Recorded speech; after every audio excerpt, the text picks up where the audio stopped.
ராசி அன்பர்கள். பொதுவா சிம்மத்தை பத்தி சொல்லணும் அப்படின்னா, சூரியன் ஆதிக்கம் பெற்ற ஒரு பர்சனாலிட்டி. சிம்மம் அப்படின்னாலே பெர்ஃபெக்ஷனிஸ்ட் அப்படின்னு தாங்க சொல்லலாம். இந்த சிம்மம், துலாம்லாம் வந்து பார்த்தீங்கன்னா, எக்ஸ்ட்ராடினரி பெர்ஃபெக்ஷனிஸ்ட். எந்த ஒரு வேலை செஞ்சாலும் ரொம்ப பெர்ஃபெக்ட்டா செய்வாங்க அப்படின்னு சொல்லுவாங்க பார்த்தீங்களா? அது சிம்மத்துக்கு பக்காவா பொருந்தும். இப்போ பொதுவா ஒரு சிம்ம ராசி அன்பர் இருக்காரு, ஒரு பெரிய பர்சனாலிட்டி, ஹைஃபை குவாலிஃபிகேஷன் அவர்கிட்ட பிஏவா இருக்காரு அப்படின்னா, அந்த ஹைஃபை குவாலிஃபைட் பர்சனாலிட்டி வந்து பார்த்தீங்கன்னா, ஒரு ஃபைலை கிளியர் பண்றாரு அப்படின்னா, அந்த ஒரு ஃபைலில் ஒர்க் அவுட் பண்ணுறாரு, கிளியர் பண்ணுறாரு, அதை அஃபிஷியலி சப்மிட் பண்ணுறாரு அப்படின்னா, அவரோட இவர் கம்மி தான் படிப்பு இருக்கும். ஆனால் இவர் சிம்ம ராசியாக இருப்பார். இவர் அந்த ஃபைலை வாங்குறாரு, பார்ப்பாரு. அவர் எந்த இடத்துல சின்ன தப்பு பண்ணியிருப்பாரு, அந்த தப்பு பெருசாக ஒரு பூத கண்ணாடி வச்சு காமிச்சா எப்படி தெரியும், அந்த மாதிரி இவங்க கண்ணுக்கு தெரியும். அந்த அளவுக்கு வந்து பார்த்திங்கன்னா மற்றவங்களோட குறை வந்து ரொம்ப ஈஸியாக தெரியும்.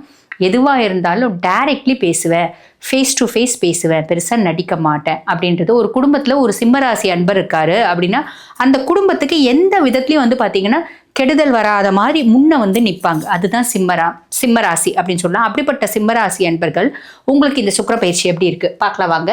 பொதுவாக வந்து பாருங்கள், சிம்மத்துக்கு 6ஆம் பாவம் தான் மகரம். அந்த 6ஆம் பாவம் அப்படின்றது என்ன சொல்லுவாங்க அப்படின்னு கேட்டிங்கன்னா, ருண ரோக சத்ருஸ்தானம் சொல்லுவாங்க. உங்களுக்கு வந்து பாருங்கள், சுக்கிரன் லார்ட் ஆஃப் 3 and 10. 3ன்றது இளைய சகோதர தைரிய ஸ்தானத்துக்கும் அவன் தான் அதிபன், தொழில் ஸ்தானத்துக்கும் அவன் தான் அதிபன். அவன் இப்போ 6ஆம் பாவத்தில் இருக்கான்.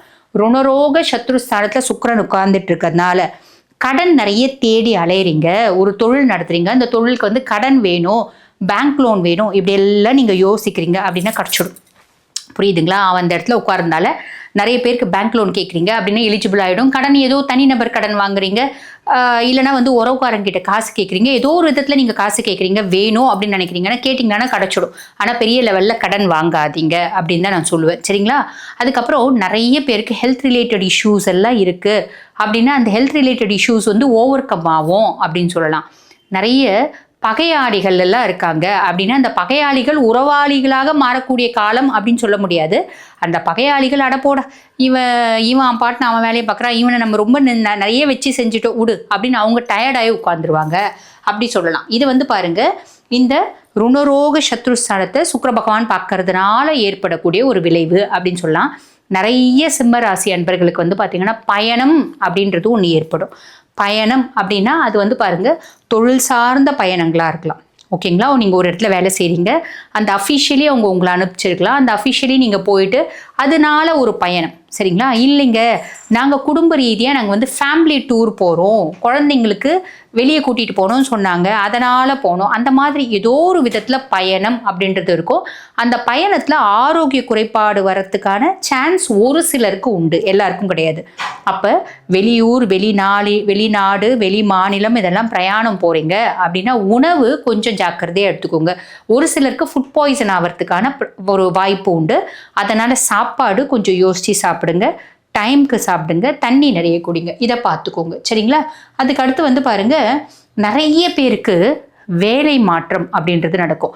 நான் ரொம்ப நாளாக இந்த வேலை செஞ்சுட்டு இருக்கேங்க, இப்போ நான் வந்து அப்ளை பண்ணேன், போன மாதம் அப்ளை பண்ணுங்க, இந்த மாதம் எனக்கு கால் பண்ணியிருக்காங்க, இன்டர்வியூ கூப்பிட்டுருக்காங்க, இன்டர்வியூவில் நான் செலக்ட் ஆகிட்டேன், நான் வந்து வேலை மாற்றம் போகிறேன். அந்த வேலை மாற்றம், இந்த வேலையை விட்டுட்டு போகிறேன், அந்த வேலை வந்து பார்த்திங்கன்னா வெளியூராக இருக்கலாம், ஃபேமிலியை விட்டு போகிறதா மாதிரி இருக்கலாம், இல்லை வெளிநாடாக இருக்கலாம். ஆக நிறைய வந்து பார்த்திங்கன்னா இந்த சிம்மராசி அன்பர்களுக்கு வேலை மாற்றம் அப்படின்றதுக்கு வரத்துக்கு வாய்ப்பு உண்டு அப்படின்னு சொல்லலாம். சரிங்களா? அடுத்து வந்து பாருங்கள், திடீர்னு ஏதோ ஒரு விதத்தில் ஒரு அதிர்ஷ்டம். நான் அதுதான் லோன் கேட்குறோம், அது லோன் கிடைக்கிறதே ஒரு அதிர்ஷ்டம் தானே. எங்கள் உறவுக்காரங்க இருந்தாங்க, அவங்க வந்து பார்த்திங்கன்னா நாங்கள் வந்து ஒரு ஹெல்ப்பு அப்படின்னு கேட்டிருந்தோம், வீடு கட்டுறதுக்கு கொஞ்சம் ஒரு 2-3 லட்ச ரூபாய் கேட்டிருந்தோம், அவங்க கொடுத்தாங்க அப்படின்னு சொல்லலாம். நாங்கள் ஏதோ ஒன்று செஞ்சோங்க, செய்ய போய் அப்போ வந்து ஒரு கிரவுண்டு வாங்கி வச்சோங்க, அது இப்போ நல்ல ரேட்டுக்கு போகுது, அதனால் கொடுக்கலான் இருக்கோம். அப்படி திடீர்னு ஏதோ ஒரு சின்ன லெவலில் ஒரு அதிர்ஷ்டம் அப்படின்றது ஒரு பெரிய லெவலில் எக்ஸ்பெக்ட் பண்ணாதீங்க, ஞாபகம் வச்சுக்கோங்க. சரியா? அதே மாதிரி பாருங்கள், கொஞ்சம் செலவுகள் அப்படின்றது வரும்.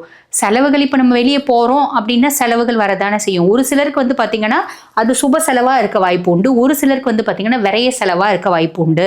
அப்போ செலவுகள் அப்படின்னாலே கொஞ்சம் பெரிய லெவலில் செய்யாதீங்க, அது மட்டும் ஞாபகம் வச்சுக்கோங்க. நெக்ஸ்ட் வந்து பார்த்திங்கன்னா ஹஸ்பண்ட் ஒய்ஃப் பஞ்சாயத்து பெரிய பஞ்சாயத்து. இது வந்து பாருங்க, நிறைய சிம்மராசி அன்பர்களுக்கு வந்து பார்த்திங்கன்னா கொஞ்சம் நாளாகவே அந்த ஹஸ்பண்ட் ஒய்ஃப் கான்ஃப்ளிக்ட்ஸ் அப்படின்றது இருக்க தான் செய்யுது. இந்த மாதம் அது நிவர்த்தி ஆகிடுமா, இந்த சுக்கிர பயிற்சியிலையாவது நிவர்த்தி ஆகிடுமா அப்படின்னா இல்லைங்க. இந்த சுக்கிர பயிற்சிலையும் வந்து பார்த்தீங்கன்னா அப்பப்போ சண்டை அப்படின்றது தொடரதான் செய்யும் இல்லைங்களா? அதுக்கு நீங்களேவும் காரணமாக இருக்கலாம், இல்லை உங்கள் பார்ட்னர்ஸும் காரணமாக இருக்கலாம். ப்ளஸ்ஸும் மைனஸும் கலந்தது தான் உங்கள் ஹஸ்பண்ட் ஒய்ஃப் ரிலேஷன்ஷிப் அப்படின்னு சொல்கிறது. பொதுவாகவே ஒரு வார்த்தை சொல்லுவாங்க பார்த்தீங்களா, ஊடலும் கூடலும் இல்லாத வாழ்க்கையும் ஒரு வாழ்க்கையா அப்படின்னு தான் சொல்லுவாங்க. ஆனால் இப்போ காலகட்டத்தில் வந்து பார்த்தீங்கன்னா கூடல்ன்றது ரொம்ப கம்மியாகி போச்சு. அதாவது ஊடல் தான் ரொம்ப ஜாஸ்தியாக இருக்குது. அது வந்து உங்கள் விதத்தில் வந்து உண்மை அப்படின்னு கூட சொல்லலாம். அடிக்கடிக்கு சண்டை, அடிக்கடிக்கு பஞ்சாயத்து, அடிக்கடிக்கு கோபம், அடிக்கடிக்கு சமாதானம் இதெல்லாம் வரதான் செய்யும். சரி, அடுத்து வந்து பாருங்க, நிறைய சிம்ம ராசி அன்பர்கள் உங்களுக்கு நம்மளுக்கு ஏதோ உடல் ரீதியான உபாதைகள் இருக்கா அப்படின்ற மாதிரி தோணும். உடம்பு ஏதோ ஒரு மாதிரி இருக்கே, முடியாத மாதிரி இருக்கே, எனக்கு வந்து நல்லா இருக்கிற சென்சேஷன் இல்லையே, எனக்கு ஏதோ உடல்ல ஒரு டிஸ்டர்பன்ஸ் இருக்கு, நான் போயிட்டு ஒரு மாஸ்டர் செக்அப் பண்ணிக்கிறோம். சும்மா ஒரு கேஸ்ட்ரிக்னால நெஞ்சு வலி இருக்கும், நீங்க பயந்துருவீங்க, ஐயோ எனக்கு ஹார்ட் ப்ராப்ளம் வந்துருச்சா, நம்ம உடனே போய் செக் பண்ணிக்கணும் அப்படின்ற மாதிரி உங்களுக்குள்ளேயே நீங்கள் வந்து ஒரு வீக்காக இருக்கிற மாதிரி ஒரு ஃபீலிங் வரும். எனக்கு ஏதோ உடல் உபாதை இருக்குது, எனக்கு ஏதோ வந்து பார்த்தீங்கன்னா ஒரு நோய் இருக்குது, நான் கண்டுபிடிக்கல. நானும் நிறைய டாக்டர் கிட்ட போயிட்டு ஒன்றும் இல்லைன்றாங்க. ஒருவேளை டாக்டர்லாம் வந்து சரியாக பார்க்கறது இல்லையா அப்படின்ற மாதிரி நீங்கள் சந்தேகப்படுவீங்க.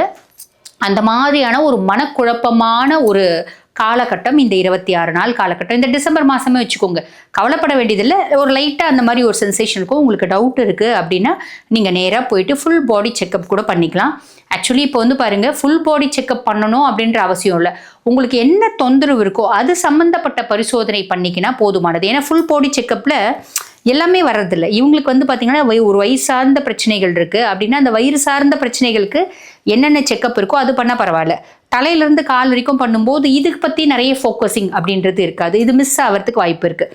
அப்போ உங்களுக்கு என்ன தொந்தரவோ அது சார்ந்த பிரச்சனைகள், அது சார்ந்த ஒரு இன்வெஸ்டிகேஷன்ஸ் பண்ணும்போது கரெக்டாக இருக்கும் அப்படின்னு சொல்லலாம். சரிங்களா? அடுத்து வந்து பாருங்கள், இந்த சிம்மத்துக்கு வந்து பொதுவாகவே வந்து வழிபாடு அப்படின்னா நிறைய விதமான வழிபாடுகள் இருக்கதான் செய்து, இருந்தாலும் இந்த சுக்கிர பகவான் 6ஆம் பாவம் ருணரோக சத்ரு ஸ்தானத்தில் சுக்கிர பகவான், இந்த சுக்கிர பகவானை பிரீத்தி பண்ணுறதுக்கு வழிபாடு, அது மட்டும் இல்லாமல் மற்ற கிரகங்களையும் நம்ம வந்து கன்சிடர் பண்ணி இந்த டிசம்பர் மாதம் நம்ம சிம்மராசி அன்பர்கள் என்ன வழிபாடு செய்யும்போது ஒரு நல்ல பலன்கள் கிடைக்கும் அப்படின்னா, ஹனுமன் வழிபாடு செய்யும்போது ஒரு அற்புதமான பலன்கள் கிடைக்கும். ஹனுமன் வழிபாடு அப்படின்னா வாரத்தில் ஒரு நாள், வாரம் போகணும் அப்படின்னு இல்லை, இந்த மாதத்தில் ஒரே ஒரு நாளாவது ஹனுமன் கோயிலுக்கு போங்க. முடியும் அப்படின்னா ஹனுமனுக்கு வெற்றிலை மாலை சாத்தி வழிபாடு பண்ணலாம். முடியாது அப்படின்னா சனிக்கிழமை தோறும் போயிட்டு ஹனுமனை வழிபாடு பண்ணிட்டு வரலாம். இல்லை அப்படின்னா நான் ஆல்ரெடி சொன்ன மாதிரி இந்த மாதத்தில் ஒரே ஒரு சனிக்கிழமையான ஹனுமன் கோயிலுக்கு போயிட்டு ஒரு 21 முறை சுற்றிட்டு ஹனுமன் கோயிலில் ஒரு 1/4 மணி நேரம், ஒரு 1/2 மணி நேரம் ஆத்மார்த்தமாக உட்காந்துட்டு வரணும். வர்றதுனால என்ன ஆகும் அப்படின்னு கேட்டிங்கன்னா, பொதுவாக ஹனுமன் வழிபாடே மன ஆரோக்கியம், தேக ஆரோக்கியம், தேகம் திடகாத்திரமாக இருக்கிறதுக்கு ஹனுமன் வழிபாடு, கிரகங்கள்னால ஏற்படக்கூடிய பாதிப்பு, முக்கியமாக சனி, ராகு, கேது இவங்களால ஏற்படக்கூடிய பாதிப்புக்கு ஹனுமன் வழிபாடு. இப்படி ஹனுமன் வழிபாடை பற்றி நம்ம சொல்லிகிட்டே போகலாம். இருந்தாலும் உங்களுக்கு இந்த ஹனுமன் வழிபாடு அப்படின்றது ஒரு உன்னதமான வழிபாடாக அமையும். ஆக இது செஞ்சுக்கோங்க. சரிங்களா? அதே மாதிரி ஹனுமன் வழிபாடு பண்ணுற அன்னைக்கு இப்போ நிறைய பேர் கேட்குறாங்க, அம்மா நாங்கள் வந்து ஹனுமன் கோயிலுக்கு நீங்கள் போங்கன்னு சொன்னீங்க, நாங்கள் சாயங்காலம் போகிறோம்மா, காலையில் நான்வெஜ் சாப்பிட்லாமா அப்படின்னு கேட்குறாங்க. முடியும் அப்படின்னா நான்வெஜ் சாப்பிடாம போங்க, நல்லது. புரியுதுங்களா? ஏன்னா இது வந்து பாருங்க, ஹனுமனுக்கு நான்வெஜ் சாப்பிடாம தான் போய் கும்பிடணுமா அப்படி நாங்கள் சொல்ல வரல.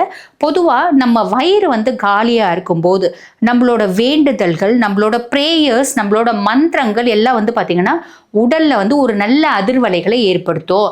இப்போ நம்ம சைவ சாப்பாடு சாப்பிட்டோம் அப்படின்னா 3 மணி நேரத்தில் அந்த சைவ சாப்பாடு செரிமானம் ஆகிடும். இதே ஒரு ஆட்டுக்கறி, ஒரு நல்ல பிரியாணி சாப்பிட்டோம் அப்படின்னா அது வந்து வயிற்றில் குடலை தேங்கி இருக்கும். அந்த ஸ்டேசஸ் ஆகும்போது நம்மளோட மந்திர உபசரணைகள், அதாவது மந்திர உச்சாடனங்கள் வந்து பார்த்திங்கன்னா அதனோட பவர்ஸு நம்ம உடம்புல கம்மியாக கிரகிக்கப்படும். அதனால் சைவ சாப்பாடு சாப்பிட்டுட்டு போங்க அப்படின்னு சொல்கிறேன். நீங்கள் ஹனுமனை கும்பிட்டுட்டு வந்து வேணால் நான்வெஜ் சாப்பிடுங்க. சரிங்களா? ஆக இதை ஃபாலோ பண்ணீங்க அப்படின்னா இந்த சுக்கிரப்பயிற்சி நல்ல சுக்கிரப்பயிற்சி, அதாவது இனிமையான சுக்கிரப்பயிற்சியாக அமையும். வாழ்த்துக்கள். இப்போ நான் சொன்னது வந்து பாருங்கள், இந்த எல்லாருக்கும் உலகத்தில் இருக்க துணை சிம்மராசி அன்பர்களுக்குமான ஒரு பொதுவான பலன்கள். இதை பார்த்துட்டு இருக்க சிம்மராசி அன்பர்கள், நான் வந்து பாருங்க வாழ்க்கையில் பல முக்கியமான விஷயங்களை முடிவெடுக்கும் தருணத்தில் இருக்கேன். அப்போ என்னோட சுய ஜாதகத்தை பரிசீலனை பண்ணிக்கணும் அப்படின்னு விருப்பப்பட்டீங்கன்னா, நான் பேசிகிட்டு இருக்கும்போது என்னோட வாட்ஸ்அப் நம்பர் டிஸ்பிளேலுக்கு போட்டிருப்பாங்க. அந்த வாட்ஸ்அப் நம்பருக்கு ஹாய்னு ஒரு மெசேஜ் பண்ணுங்கள். ஸ்டாஃப் ரெஸ்பாண்ட் பண்ணி அப்பாயின்மெண்ட் ஃபிக்ஸ் பண்ணி கொடுப்பாங்க. என்கிட்ட பேசிக்கலாம். தேங்க்யூ.